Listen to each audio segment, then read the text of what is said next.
There comes a moment in every believer's life when God asks a serious question. Who's really in charge here? Because whatever you allow to stay in your space has permission to speak into your soul. You can love God with your lips and still sabotage his power in your life by what you tolerate around you. This isn't about superstition. It's about spiritual order. And when order is off, the enemy doesn't have to break in. He just walks through an open door. Whatever you tolerate, you invite. And that truth doesn't shout. It operates quietly. The real danger isn't always what attacks you. It's what you allow to stay. Life is shaped less by dramatic moments and more by daily permissions. What you keep around you, your habits, influences, attitudes, and environments slowly negotiates your spiritual atmosphere. The enemy doesn't need a key when the door is already unlocked. That's the hook. Right there, access is often granted, not taken. Many people wonder why their spiritual momentum stalls, even though they believe, pray, and try to do right. But belief without boundaries produces confusion. When something repeatedly pulls you away from peace, clarity, discipline, or truth, it's not neutral. It's influential. And influence, over time, becomes agreement. You don't have to verbally endorse something for it to shape you. Proximity alone is powerful.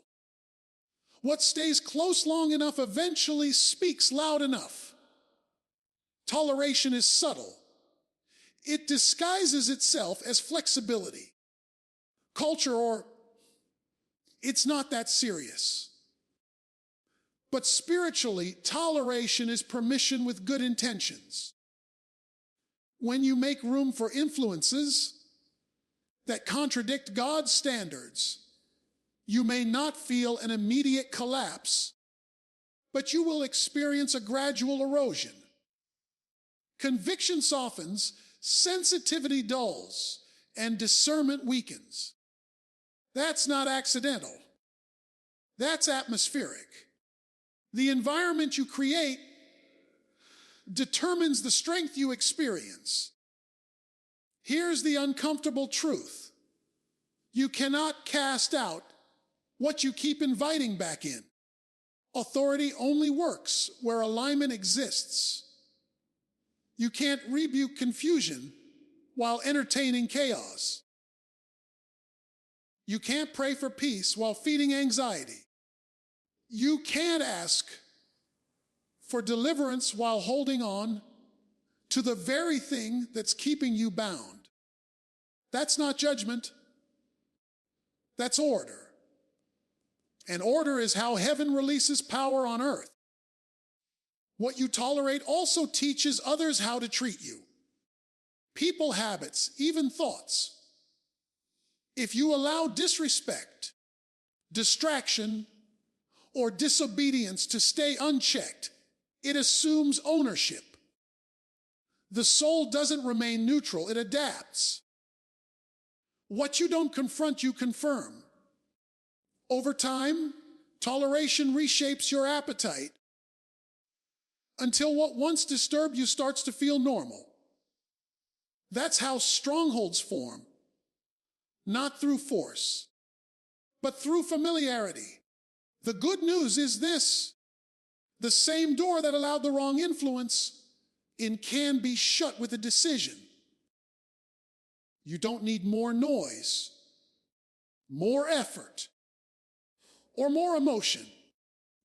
You need clarity. Clarity about what belongs and what doesn't.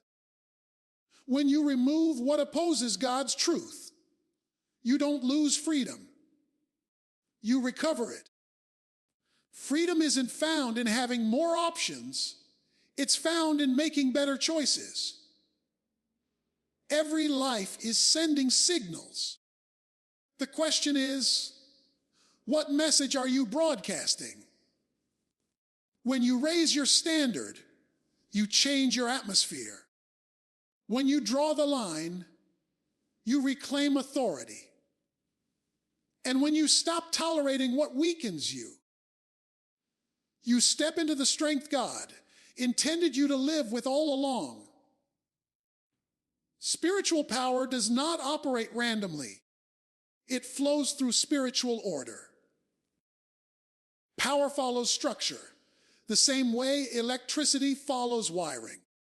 You can have all the power available, but if the system is misaligned, nothing flows. That's the hook. Power is present, but order determines access. Many people ask why they feel spiritually weak, inconsistent, or stuck, not realizing that disorder quietly interrupts authority. Order means alignment with God's design, not perfection. When your values, decisions, and priorities are out of sync with truth, power gets delayed. God is not withholding strength. He releases it where his order is respected. Disorder doesn't cancel belief, but it compromises effectiveness. You can believe the right things and still live in a way that blocks the results those beliefs are meant to produce. Faith without alignment becomes frustration. Look at how life works. Every system functions best when it follows its intended order. When priorities are reversed, stress increases. When boundaries are ignored, chaos follows. The spiritual life is no different.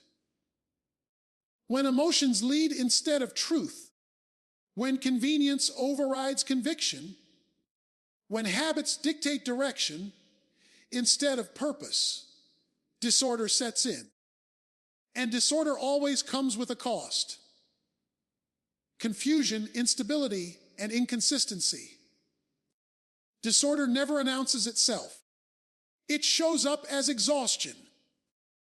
Spiritual order brings clarity. It simplifies decisions and strengthens discipline.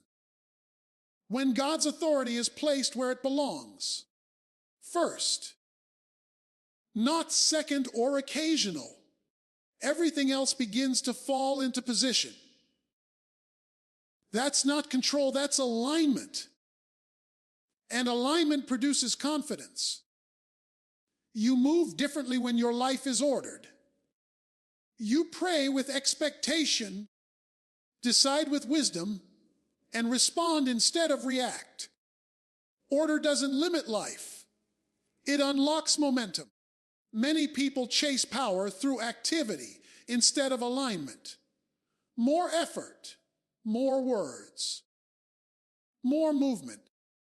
But power isn't activated by volume. It's activated by position. When you're out of position, you overwork to compensate. When you're in position, grace does the heavy lifting.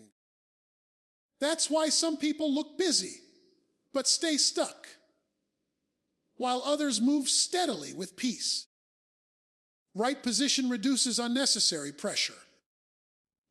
Order also requires intentional choices. It means evaluating what leads you and what drains you. It means placing discipline over impulse and purpose over preference. This isn't about being rigid. It's about being directed. When your inner life is ordered, your outer life gains stability. Storms may still come, but they don't shake you the same way. Stability isn't the absence of storms, it's the presence of order. When spiritual order is restored, Power doesn't need to be forced, it flows. Peace becomes consistent, not occasional. Clarity replaces confusion. Authority replaces hesitation. You stop reacting to life and start governing it. That's the difference order makes. Not louder faith, not emotional bursts, but a life aligned under God's rule. Because where order is established, power is not far behind. Entertainment is never neutral, no matter how harmless it appears. Everything you consistently watch, listen to, or engage with is shaping something inside you. The hook is this: what entertains you today will influence how you think tomorrow. Entertainment doesn't just fill time, it trains perspectives, normalizes values, and conditions reactions.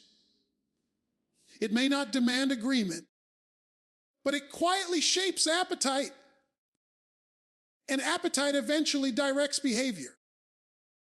What enters through your eyes and ears doesn't stop at your senses. It settles in your thought life. Repeated exposure forms familiarity, and familiarity reduces resistance. What once felt uncomfortable slowly becomes acceptable, and what becomes acceptable eventually feels normal. That's how influence works. Not through force, but through repetition. What you repeatedly consume eventually consumes your attention, your emotions, and your decisions. Many people underestimate entertainment because it feels passive. You're just watching, just listening, just scrolling. But nothing is truly passive when it has access to your mind. Entertainment is a teacher that never announces the lesson. It shapes how you define success, relationships, conflict, identity, and even self-worth. When the messages contradict truth, confusion follows. Confusion is often the fruit of mixed messages, not a lack of intelligence or effort. The issue isn't enjoyment, it's impact. Not everything that makes you laugh, distracts you, or helps you escape is helping you grow. Some content feeds fear, glorifies dysfunction, celebrates immorality, or promotes constant outrage.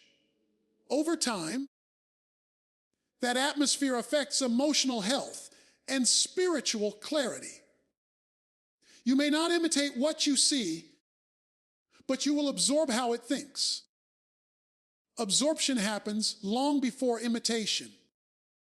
Entertainment also lowers defenses. When something is presented as fun, artistic, or popular, we stop evaluating it. Discernment fades when something feels familiar. But what you stop evaluating starts directing you. If entertainment consistently pulls you away from peace, discipline, or purpose, it's not harmless. It's influential. Anything that reshapes your values without your permission has already gained too much access. The mind was designed to be renewed, not flooded. When it's overcrowded with noise, negativity, or distorted standards, clarity weakens. Focus becomes harder. Contentment becomes rare. Discipline feels exhausting. That's not coincidence. It's conditioning. What you feed grows. What you starve weakens. And your attention is always feeding something. Attention is a currency. Spend it wisely. Choosing what to engage with is not about isolation or fear. It's about leadership. You lead your life by what you allow to influence you.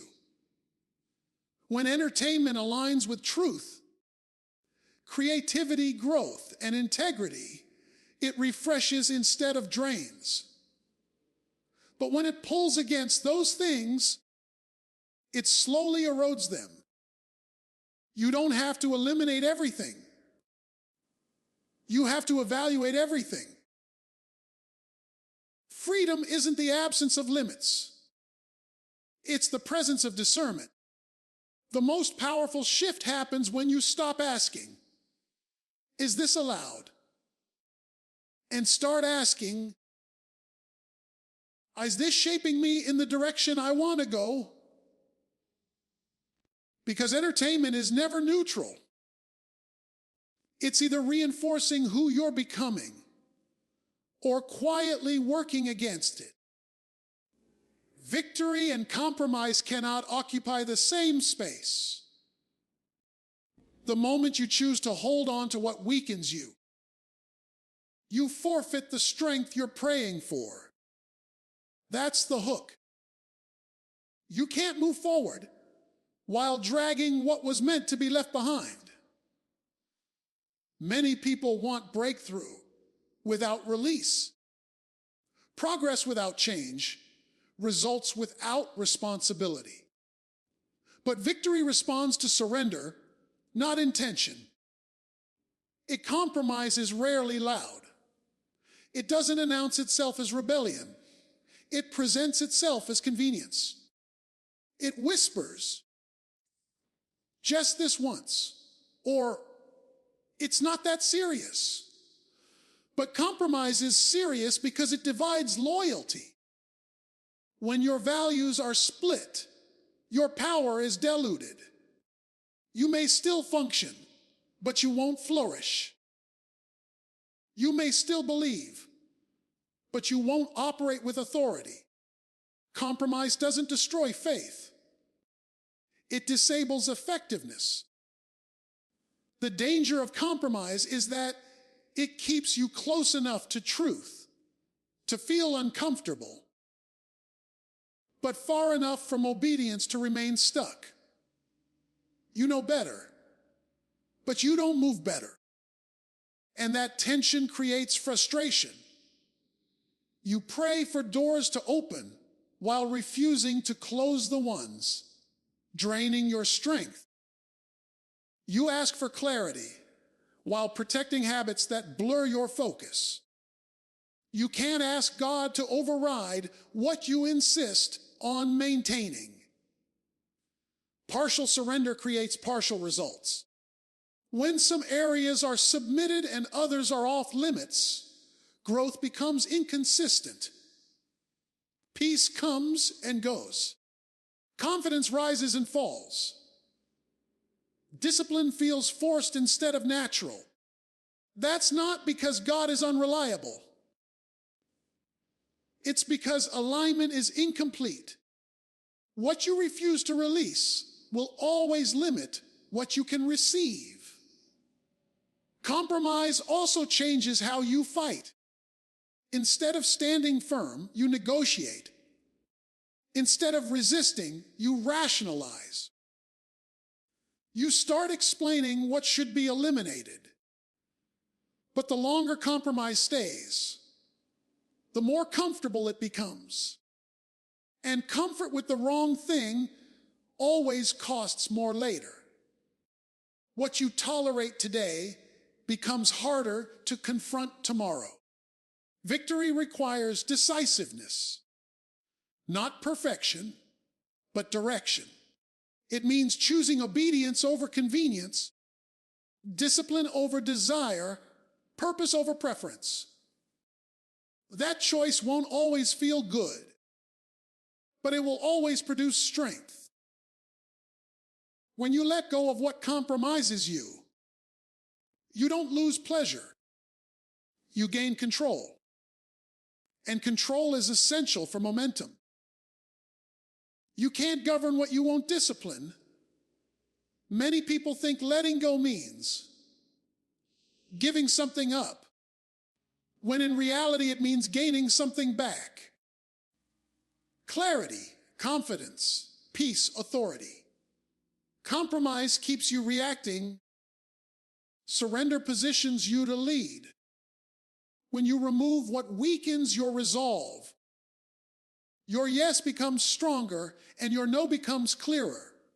That clarity is power. Victory is not about doing more. It's about holding less. Less distraction, less divided loyalty, less internal conflict. When compromise is removed, strength has room to grow. Decisions become easier. Direction becomes clearer. And movement becomes consistent. Because when nothing is pulling you backward, moving forward stops being a struggle. Light does not argue with darkness, negotiate with it, or slowly try to coexist beside it. Light simply shows up, and darkness loses its claim. That's the hook. Darkness has no power of its own. It only survives where light is absent. Many people spend their energy fighting what they should be replacing. They confront symptoms instead of changing the source. But when the right light is introduced, the wrong atmosphere cannot remain. Darkness thrives on absence. Absence of truth, absence of clarity, absence of alignment. It doesn't need strength. It needs space. The moment light enters, confusion begins to retreat. Fear weakens. Chaos loses structure. This is why transformation doesn't begin with confrontation alone, but with replacement. What you consistently introduce determines what you ultimately eliminate. Trying to manage darkness without increasing light is exhausting.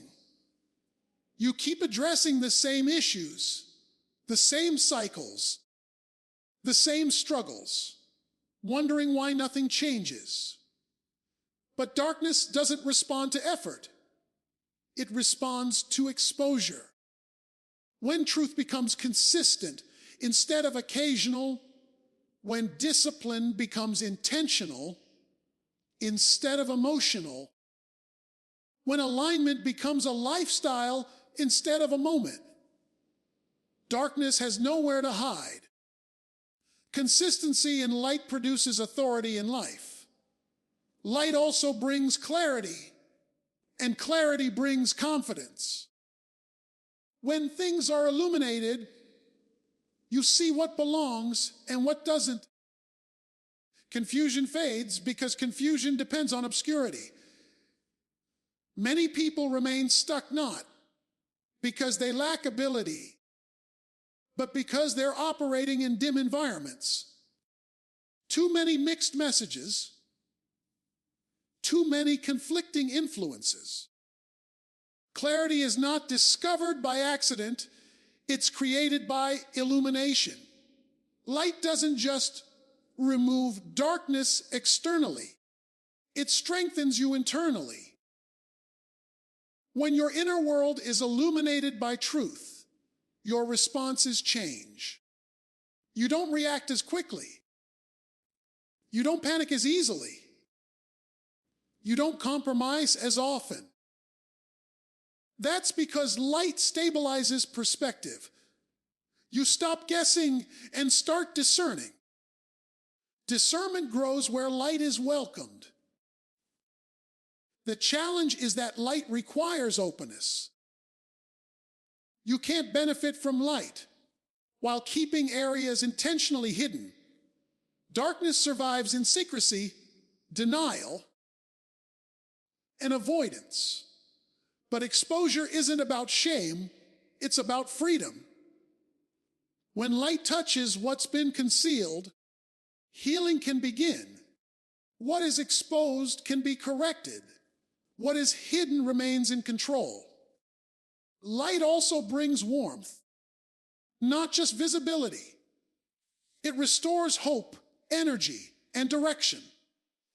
When people say they feel heavy or drained, it's often because their environment lacks light. When truth, purpose, and alignment are restored, strength returns naturally. You don't force motivation. You experience it. Light doesn't just reveal the path. It gives you the energy to walk it. There is no balance between light and darkness. Only transition. One replaces the other. When you intentionally increase what is true, healthy, disciplined, and aligned, opposing influences fade without drama. You stop fighting so hard because the atmosphere has changed. That's the power of light. It doesn't compete, it dominates. Removing the wrong things is not an act of loss, it is an act of preparation. That's the hook. What you remove determines what has room to grow. Life operates on capacity. When space is filled with distractions, unhealthy attachments, and misaligned priorities, there is little room left for strength, clarity, and purpose. You cannot expect new power to function in an overcrowded environment. Power needs room to operate. Many people want change without clearance. They ask for growth while holding on to what drains them. But nothing new can fully enter until something old is released. This is not punishment. It is principle. Just like a cluttered workspace limits productivity, a cluttered inner life restricts effectiveness. What occupies space also consumes energy, and energy spent on the wrong things weakens your ability to move forward. Removing the wrong things requires honesty. It means identifying what consistently pulls you away from discipline, focus, and peace. It's not always obvious or dramatic. Sometimes it's subtle. Patterns, routines, relationships, or mindsets that quietly erode momentum. These things don't look destructive on the surface, but over time they reduce capacity. Anything that diminishes your strength without improving your character is costing you more than you realize. When space is cleared, something powerful happens. Focus sharpens. Decisions simplify. Confidence increases. You stop reacting and start leading. This is because clarity thrives in clean environments. When unnecessary noise is removed, purpose becomes louder. Direction becomes clearer. And strength becomes consistent instead of seasonal. Clarity is often the reward of courage, the courage to let go. Power doesn't rush into chaos, it fills order. When you remove what doesn't belong, you create alignment. Alignment invites stability, and stability supports growth. This is why discipline feels lighter when life is ordered. You're no longer fighting against yourself. Your habits support your goals instead of sabotaging them. Alignment reduces internal resistance. Removing the wrong things also restores authority. When distractions lose their grip, your decisions carry weight. Your yes has conviction. Your no has confidence. You're no longer negotiating with what used to control you. That shift alone changes how you move through life. Authority grows when attachments weaken. Some people fear removal because they associate it with restriction. But restriction is not the enemy. Misdirection is. Removing what drains you doesn't shrink your life. It strengthens it. It makes room for growth that is sustainable, not forced. Peace that is consistent, not occasional. Strength that is steady, not emotional. Real freedom comes from having the right things in charge.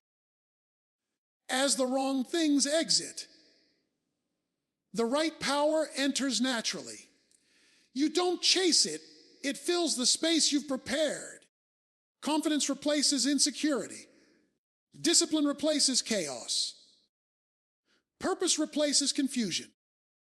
Momentum builds because nothing is constantly pulling you backward. When space is cleared, power doesn't struggle to stay. It settles. Life responds to order. When you intentionally remove what weakens you, you make room for what strengthens you. And when strength takes root, progress stops being a fight and starts becoming a pattern. Here's the good news. You don't have to be afraid of the enemy when you're submitted to God. When you remove what doesn't belong, God fills the space with His presence. Peace replaces pressure.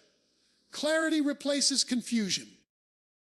Power replaces frustration. This isn't about losing things. It's about gaining freedom. So today, make the decision. If it doesn't honor God, it doesn't get access to me. Because when God is Lord, nothing else gets a vote. And when your life is aligned under His authority, no force of darkness can remain where the light of God is fully welcomed.